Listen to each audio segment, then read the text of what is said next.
Y'all, little Jack Frost has been visiting us at night, but today it is actually very warm and sunny out, and I thought, perfect for a December garden tour. But first I wanted to show y'all something.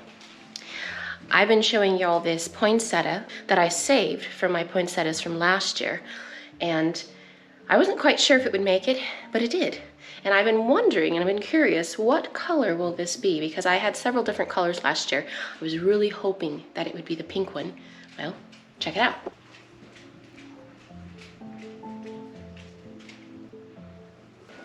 If you see, her leaves are turning pink. I was very excited to see that. I had read online that if you want them to get their color again, what? You're gonna go out with me today? Marl loves to talk. That you need to put them in complete darkness for at least a month or more. But I didn't find that out until later, until it was too late. I also don't have anywhere to put her in the darkness. She's still getting her color, so it's just slow. Just kind of let her do her thing. But I think I'm going to be saving all my poinsettias from this year and making a little garden outside. I'm gonna kind of show you where I'm gonna do that, but let me get my boots on and we will head out. You wanna go out with me, don't you? Can you stop licking the camera?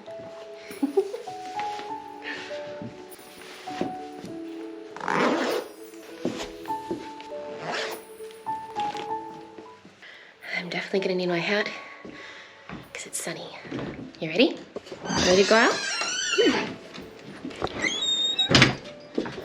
And I don't think I'll need my coat, but it is going to be dropping again this evening, getting down into the high 20s. But for today, I'm gonna enjoy this weather. Anytime I can get out and just soak up the sun, I like to do that this time of year. It really does help with the mood. Right here, y'all, I planted some snapdragons, you see? I always liked snapdragons when I was a kid because you can make them talk, like little puppets.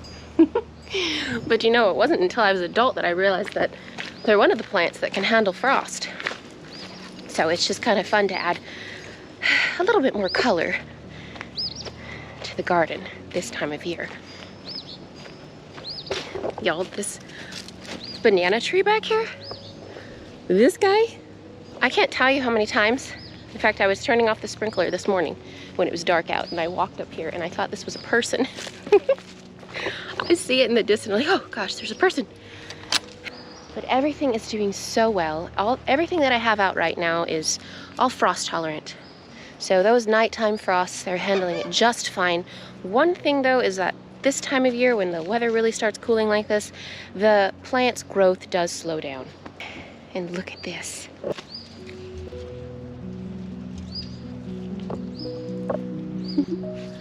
I'm so excited to be getting broccoli this year. This is my first year to be getting broccoli. So, because I've struggled with the fall garden and learning when to plant things the best time. In fact, if you see here, got the hairy vetch here. And it's climbing, y'all. Again, slow, because it's cold, but it's growing. Throughout here, I've got some cilantro. We had planted cilantro with y'all throughout this whole section here back in August. And I had watched some YouTube channels that were telling me, 5 things you can grow in August. And I thought, let's give it a shot. One of the things was cilantro and carrots. And so I put out some of those things. Well, they honestly didn't do very well because it's just too hot still. Some of them did germinate, as you see along here, but not as many. So it's a little wet right there. This next year, I'm gonna do what I did last year, which is starting them in September when my weather starts to really cool down out here. I don't think the cilantro, dill, carrots wanted to germinate when it was still just too hot. So here's some that made it here. I see a little bit of purpling on the cilantro. It's the first time I've seen this on the cilantro. I've been noticing it on the mock strawberry in certain areas. And also, I'll come back here in a minute. I'm getting sidetracked, but that happens. On this wild lettuce here.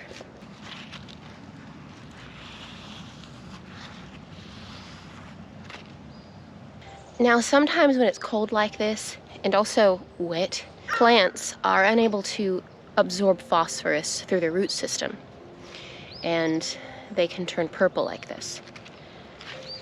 But I think in this situation, it's because of anthocyanins. Plants, when it's cold like this, will produce anthocyanins to protect themselves from the cold. And also I heard that it can protect them from the sunlight. It acts as, I guess you could say, a sunscreen, sunblock. So I think in this situation, that's what's going on. I'll show you over here the purpling on the mock strawberry as well. So I did find that quite interesting, because I've honestly never tested my soil, but I've never really had any issues with phosphorus deficiencies in the garden. One of the things I'll be planting out here in the spring is I'll be throwing out some buckwheat. And buckwheat is one of the plants that's capable of bringing up phosphorus from the soil to where other plants can use it. So that's one of the things I love about buckwheat, but it's also just pretty. I just throw it out for fun as a cover crop, as a companion plant, and it grows so quickly and so easy. But if you see here, this is all the borage, and it handles just fine being covered in frost. But the flowers, you see, have not liked it. This year is the first year that I planted a lot of borage, and all of it reseeded itself quite a bit in every section that I had it. And I have learned that it is frost tolerant. But it looks to me like that it's not going to put out flowers, probably not to the spring.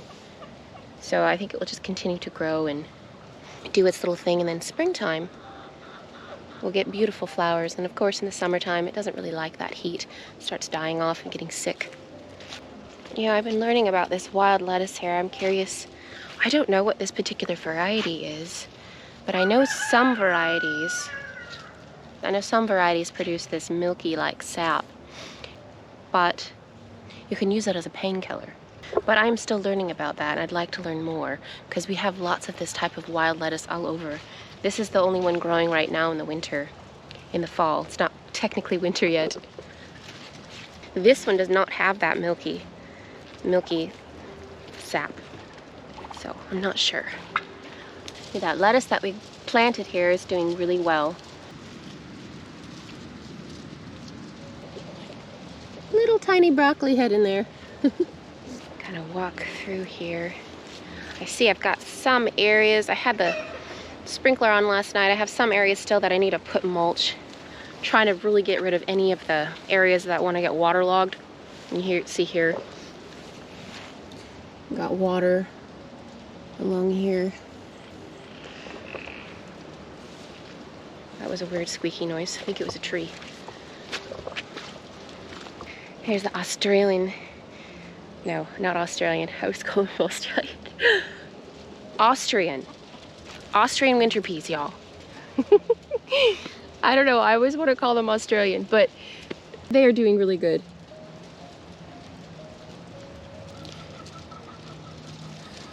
We won't get any fruit off them until the springtime.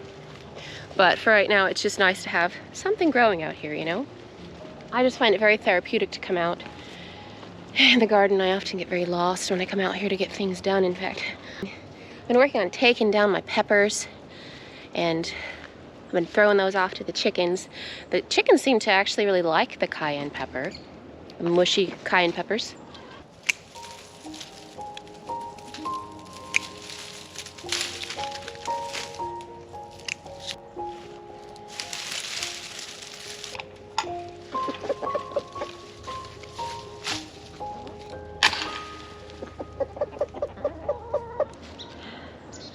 Morrow always likes to get in here. I don't know what it is. And also, the tobacco. I took that all down. It was looking quite sad.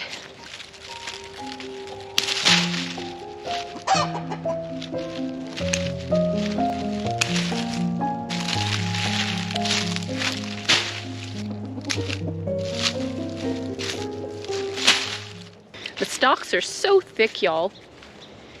kind of hard to get through them. I kind of have to cut them a little bit and then break them. This row's doing pretty well. Now, I was telling y'all before about how I had aphids on my tobacco plants. I was just letting that go because it wasn't really harming the tobacco, and it was also bringing in some beneficial insects like the daddy longlegs and the ladybug. So I just kind of let them go. Then I realized that it was affecting my brassicas. Not really bothering the broccoli, but they were really going after my cabbage. You see, this one's doing well. But over here, these ones are quite sad.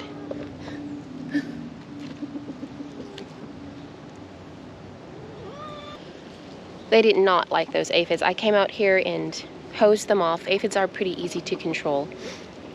So next year, making a note, be mindful that even though my tobacco's still out and I've got my brassicas that I planted here, with the tobacco, I need to probably keep the aphids a little bit more in check. Still allowing some to be there to attract those beneficial insects, but keep an eye on my brassicas. This particular variety did not handle those very well. So I'll also keep that in mind. It might not be one that I want to do next year if the aphids just love it so much. Because again, the broccoli did fine. It got a few aphids, but it's doing all right. These ones are getting so tall. I don't know what variety this is. Look at how tall this is. I've had to kind of weave it through the panels here to give it a little bit more support. You see?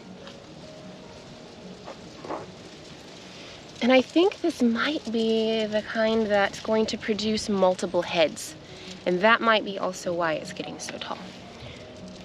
But all of those are now producing cute little broccoli heads.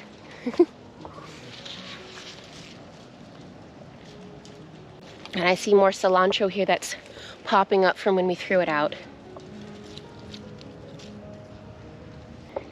And this particular weed, y'all, I've been wanting to look it up for quite a while. For one, I think it's pretty, if you see.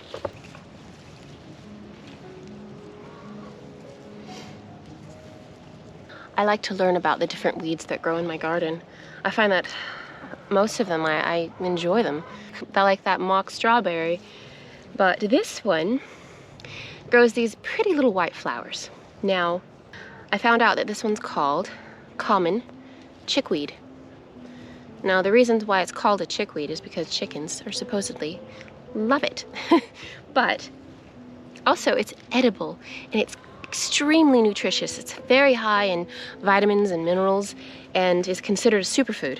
Now, I read that if you eat it before it goes to seed, before it has a flower, it's supposed to taste like corn. And if you cook it, it tastes like spinach. So I'm kind of curious. I want to take a little leaf here. No, it smells like a weed to me. I wouldn't be like, this looks tasty.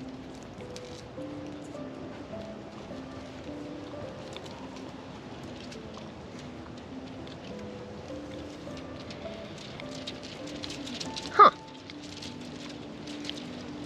I would not describe that as tasting like corn. In fact, it kind of has a bitterness to it. I'm gonna take some up. It's a very shallow root, so it's pretty easy to pull. You see?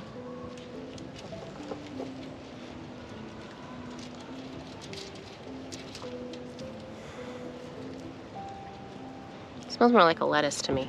Let's give it to the chickens though. Hey girls. See if you like that.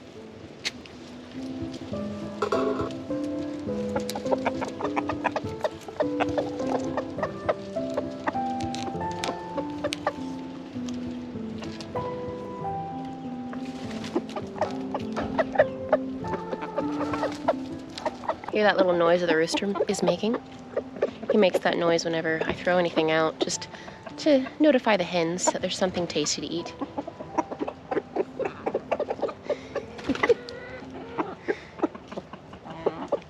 So, since this technically really has already gone to seed, it's already kind of getting its little flower heads. Maybe that's why it kind of tasted not so good. One way you can tell that this is for sure chickweed, because there are lookalikes. Real chickweed has like a little mohawk on its stems, little hairs. I don't think it will show up on here, y'all, but they're pretty tiny. This one does have it. It's just so fun to learn about all the things that you can actually eat that just grow wild. I had one issue with the cabbage worms over here. If y'all remember, I was picking them off and throwing them to the chickens. These ones I bought from the store. And I did notice that quite a few of the hardware stores got massacred by cabbage worms. So I really kind of think that when I brought those home from the store, that they had cabbage worm eggs on them already, because since I picked those off, I haven't had one cabbage worm in the garden. The only damage that I have is when I was showing you those aphids. That's it. Nothing. It's been amazing. Because every other year, y'all, I've planted my brassicas. Cabbage worms were very much an issue. But since I haven't been spraying anything but water in the garden, this year has just been great. I don't have to pick up any pests since I got rid of those aphids over there. That's it. Nothing. Got these arugulas are looking a lot better because they didn't get massacred by turkeys.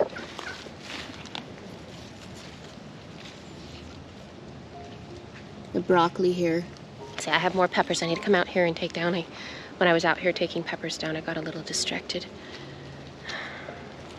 I just love this fennel. I just think it's very beautiful.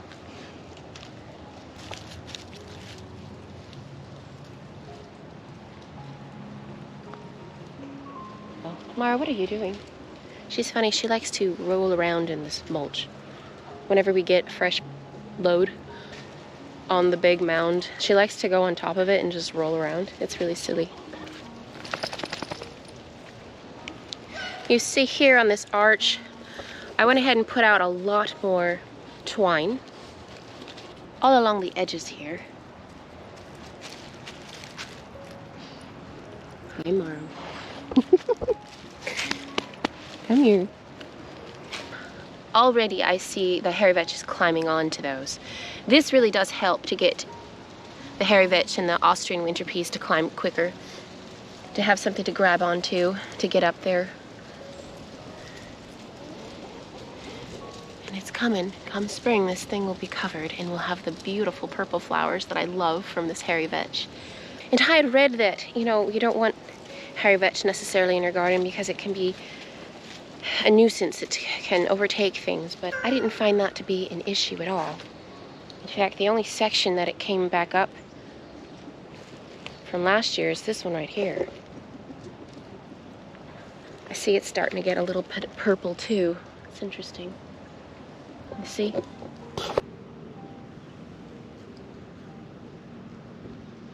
The hairy vetch is so easy to work with, and when it's time to take it down, it just comes down with ease. It's not trying to grab, and it's not prickly or anything. And then I just made little nests, and I put my squash in here, and it did just fine. In fact, these squashes are still here, you guys, look.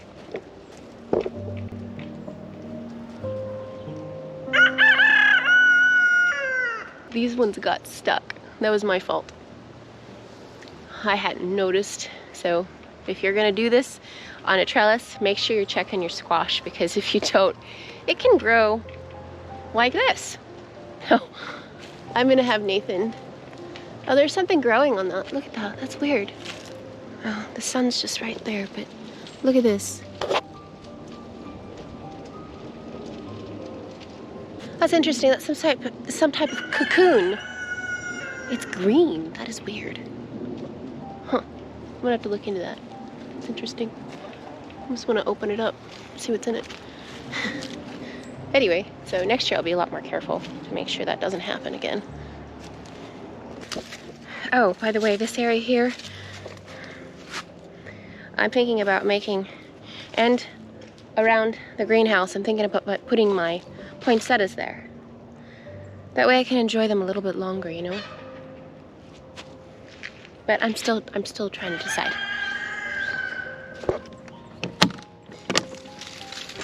Rigo, what are you doing in here? I'm sure he is enjoying the sun and the warmth. Oh, it feels good in here. Hey, buddy, how do you even get in here? I think, oh, you know what it is? The cats always bust this open. I'm always trying to fix it, and then they get through anyway, right here. They made themselves a little cat door. You hear the turkeys? They're making their pretty little sing-song.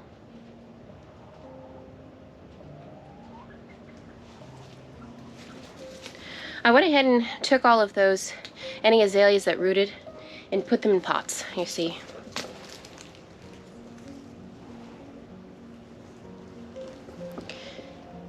These ones over here are still green, so I'm thinking about putting more rooting compound on them and just keeping them, you know, moist. But last year, my azaleas rooted a lot quicker, better than this year, because I took them sooner. These ones we took in August. Last year, I think I took them June, possibly. So I think with the azaleas, it's better to take them early. The hydrangeas did just fine. In fact, I figured out that for me, keeping more leaves is better. I've read the opposite and heard the opposite online, but from my experience, my hydrangeas rooted so well this year because I left a lot of leaves on them. Look. I didn't cut them. Normally you cut them down until they just have a couple leaves, and you also cut those leaves in half. But I'm telling you, these did better this way. Also, I noticed that with my azaleas as well. If you see, I did this as an experiment. A few of them I kept a couple stalks of the plant just to see. And if you see here how it has two, these rooted the best. Well, guess you don't believe everything you read on the internet. Always try it out yourself.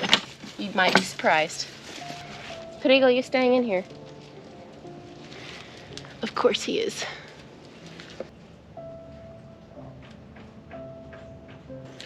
Oh, I just want to stay out here all day. I gotta go help the girls with their schoolwork. All right, Morrow, we gotta get other things done. Come on. I hope you all have a lovely holiday. Take care, and we'll see you next time. Come on, Morrow.